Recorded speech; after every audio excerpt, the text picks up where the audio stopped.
आज हम बात करेंगे एप्स्टीन के दुर्व्यवहार नेटवर्क के बारे में। समझने की कोशिश करेंगे कि ये पूरा नेटवर्क काम कैसे करता था, और इस कहानी को हम देखेंगे उन पीड़ितों की नज़रों से जो इसके बिल्कुल केंद्र में थीं। तो चलिए इस पूरे मामले की जड़ तक चलते हैं। इसकी शुरुआत किसी इंसान से नहीं, बल्कि एक कॉन्सेप्ट, एक सोच से होती है जो इस पूरे ऑपरेशन की नींव थी।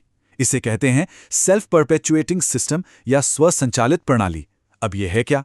सोचिए, ये एक ऐसी खतरनाक व्यवस्था थी जिसमें शिकार हुए लोगों को ही अनजाने में नए शिकार लाने पर मजबूर कर दिया जाता था।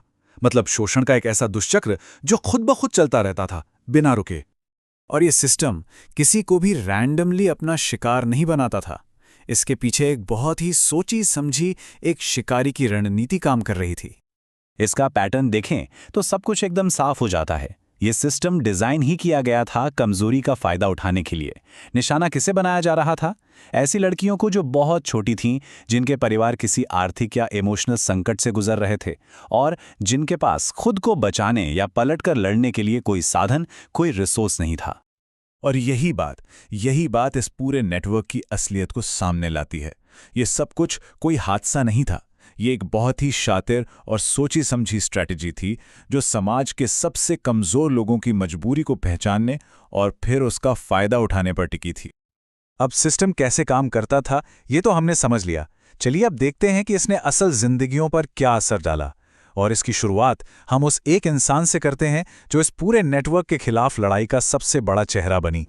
वर्जीनिया रॉबर्ट्स की कहानी ये सिर्फ एक शोषण की कहानी नहीं है। ये एक ऐसी साहसी महिला की कहानी है जिसने इतने ताकतवर नेटवर्क के खिलाफ आवाज उठाई। उन्होंने केस लड़े, वो एक अहम गवाह बनी। उनकी लड़ाई ने ही इस पूरे मामले को दुनिया के सामने लाकर खड़ा कर दिया। लेकिन आखिर में उनकी कहानी उस ट्रॉमा की, उस सदमे की भयानक और लंबी कीमत को भी दिखाती है जो उन्हें चुकानी पड़ी। वर्जीनिया की कहानी बहुत अहम है, लेकिन वह अकेली नहीं थी। जब हम दूसरों की कहानियों को देखते हैं तो इस नेटवर्क के काम करने के तरीके और उसके असर के और भी कई पहलू हमारे सामने आते हैं। कर्टनी वाइल्ड की कहानी को देखिए। ये इस तबाही का एक जीता जागता सबूत है। उनकी स्कूल की ईयर बुक्स को देखें तो एक होनहार, खुशहाल जिंदगी की तस्वीर दिखती है। लेकिन जब एक पारिवारिक संकट के दौरान सिर्फ 14 साल की उम्र में उन्हें निशाना बनाया गया तो उसके बाद उनकी जिंदगी पूरी तरह से पटरी से उतर गई। $300। एक और पीड़िता कैरोलिन, जो उस वक्त सिर्फ 14 साल की थीं। ये वो रकम थी जो उन्हें और उनकी दोस्त को एप्स्टीन की हवेली में पहली बार जाने के लिए दी गई थी। सोचिए, एक टीनेजर जो आर्थिक तंगी से गुजर रही हो, उसके लिए ये रकम एक बहुत बड़ा लालच थी, और इसी लालच का उन शिकारियों ने बेरहमी से फायदा उठाया। अब ये जो एक लाइन है ना, ये घिलेन मैक्सवेल ने कैरोलिन की दोस्त से कही थी, और अदालत में यही एक लाइन एक बहुत बड़ा, बहुत ही महत्वपूर्ण सबूत बन गई। क्यों? क्योंकि इससे यह साफ हो गया कि मैक्सवेल को सिर्फ पता ही नहीं था कि क्या हो रहा है, बल्कि वो तो एक्टिवली खुद इसे डायरेक्ट कर रही थी। और गवाही में यह भी सामने आया कि मैक्सवेल इस पूरी साजिश में बराबर की हिस्सेदार थी। वो एप्स्टीन और उसके साथियों के लिए लड़कियों को एक्टिवली ढूंढती, उनका मूल्यांकन करती और उन्हें तैयार करती थी। इन अपराधों का असर सिर्फ उन मुलाकातों तक ही खत्म नहीं हो जाता था।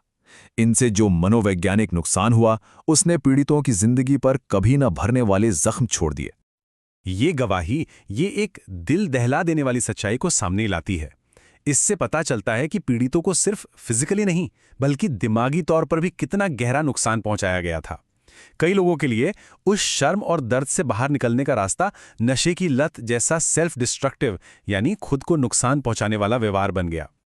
और ये सब हमें एक आखिरी और बहुत ही गहरे सवाल के साथ छोड़ जाता है।